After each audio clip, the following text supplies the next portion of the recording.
The former Shadow Chancellor John McDonnell has joined those criticizing the government's proposed benefit cuts, as he accused ministers of lacking empathy and understanding over the proposed changes. McDonnell, who sits as an independent MP after losing the Labour whip over a previous benefits vote, said he was surprised at how poorly Keir Starmer's government had handled the lead-up to the policy changes. Labour MPs said on Friday that the government could face frontbench resignations if it freezes some disability benefits. Writing in The Guardian, McDonnell said, "Emails are pouring into MPs' boxes from disabled people and carers, who are truly frightened by the suggestions from government sources and ministers' speeches that the benefits they rely on are to be cut." The latest comments to a journalist from someone described as a government insider demonstrate starkly what a tin ear some ministers have on this issue. This person accused Labour MPs who are expressing their constituents' concerns about proposals to cut benefits of pearl clutching.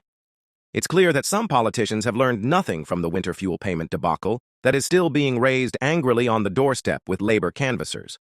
More importantly, they appear to have learned nothing from the introduction of the work capability assessment for disabled people, associated with nearly 600 suicide deaths in England between 2010 and 2013.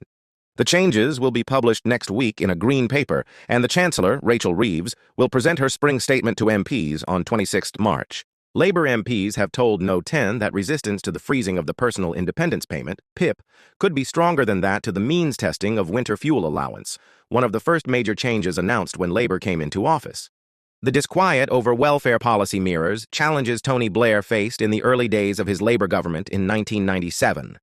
47 Labour MPs voted against the government's move to cut benefits for single-parent families months after his landslide victory. McDonnell was one of 7 Labour MPs to have the whip removed in July last year, shortly after Labour entered office, when they supported the removal of the 2-child benefit cap. He is one of 3 MPs on the left of the party still yet to be given the whip back. The veteran Hayes and Harlington MP said the handling of the matter risked undermining policies by the Work and Pensions Secretary, Liz Kendall, and the Health Secretary, Wes Streeting. He said the decision to rule out increased taxes on high earners based on pre-election promises was dogmatic and foolish.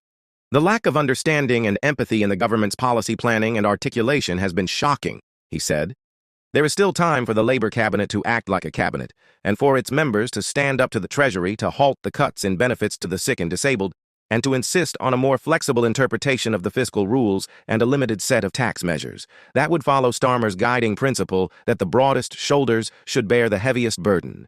Starmer's deputy spokesperson said on Friday, "The system we've inherited would swallow up more taxpayers' money and leave more people trapped in a life of unemployment and inactivity. That's not just bad for the economy, it's bad for people too, and that's why this government will set out plans to overhaul the health and disability benefit system shortly so it supports those who can work to do so, whilst protecting those who can't, to put welfare spending on a more sustainable path so that we can unlock growth."